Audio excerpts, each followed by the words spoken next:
Welcome to the Dentamax Tip of the Week. In this week's tip, I want to focus in on some of the financial reports that Dentamax has available to you. I'm going to start by pulling up our reports, and I've marked all of these as favorites. Within Dentamax, there are essentially 3 different types of statements or walkouts, as well as aging reports that you have available to you.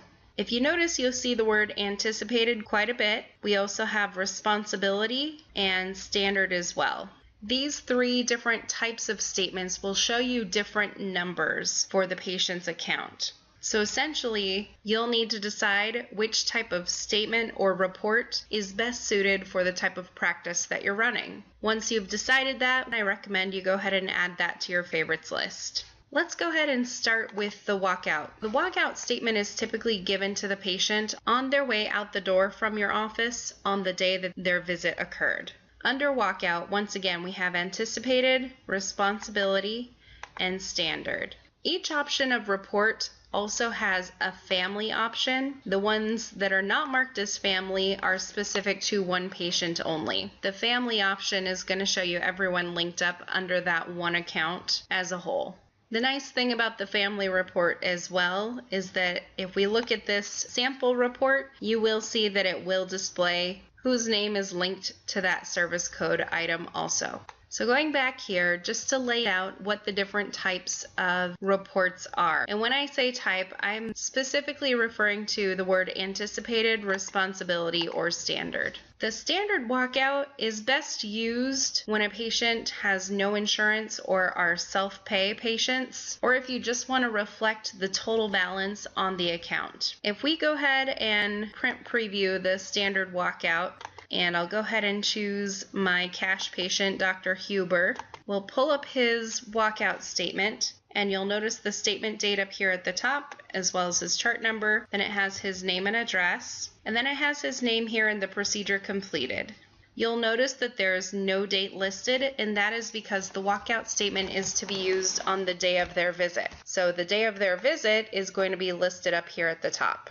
Basically, what we're focusing on are the numbers listed on these different types of statements and reports. The standard walkout statement is essentially going to show you a patient's balance regardless of whom owes it. So the balance on Dr. Huber's account is $17.90, so this walkout statement is going to ask for $17.90. If Dr. Huber did have insurance, this statement would still ask for the $17.90 to be due. So the most common use of the standard statement is once again for the cash patient or someone that you just want to give a statement to that's going to show their total amount of charges on their account and their balance. If we go ahead and look at the anticipated statement, we'll print preview that and choose Mr. Flanders.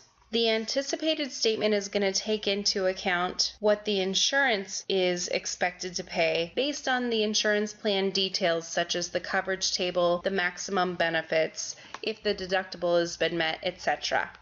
So once again, we're looking at the walkout statement, and Ned actually did not have any charges for today's date, so you're not seeing anything listed here. However, I can still print the walkout statement for him, and it'll show his total account balance, which is the $800, and then we have his pending insurance listed. The amount due is only $50, and this is because we are anticipating Ned only owes $50 out of this $800 based on what we know about his insurance. So if you have patients that come in and pay their estimated patient portion, and if Ned had done so as well, his amount due would show 0, but it would still show the pending insurance claim, and the total family balance would have dropped down to $750 as well. So essentially the anticipated report, be it a walkout, a statement that you mail, or the aging report, is going to show the patient's estimated portion that they owe, not their total account balance, like the standard statement or report.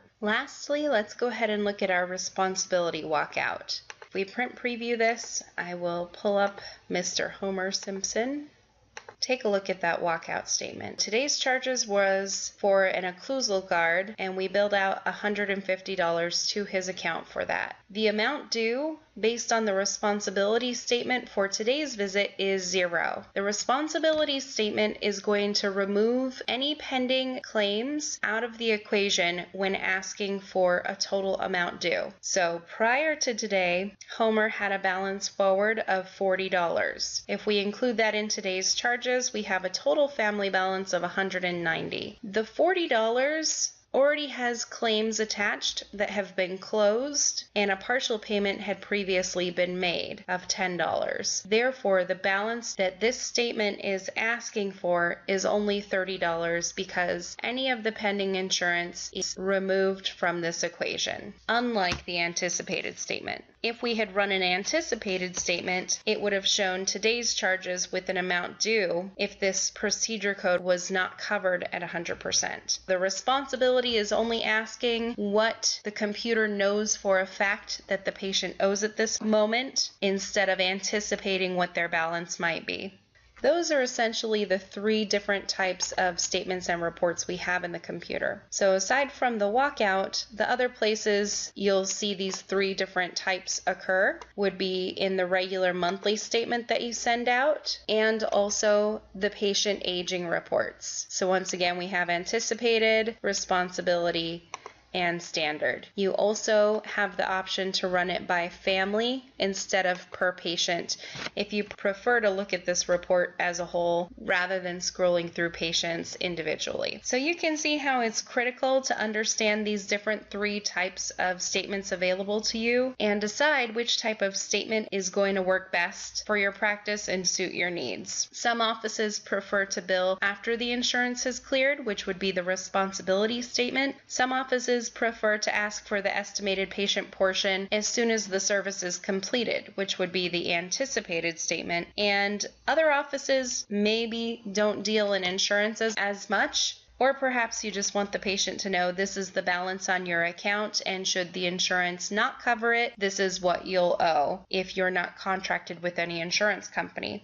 One last discriminating factor, aside from being able to run this per individual or per family, is the CC that you notice here. The CC simply stands for credit card, which will give you a credit card box on that statement that you choose to mail out so that the patient can pay you in return by credit card if you do accept payment that way. I hope this week's tip of the week has been helpful in assisting you in choosing what the best type of statement or financial report your office should run. If you should need any further assistance regarding this matter, of course feel free to contact Dentamax at 1-800-704-8494.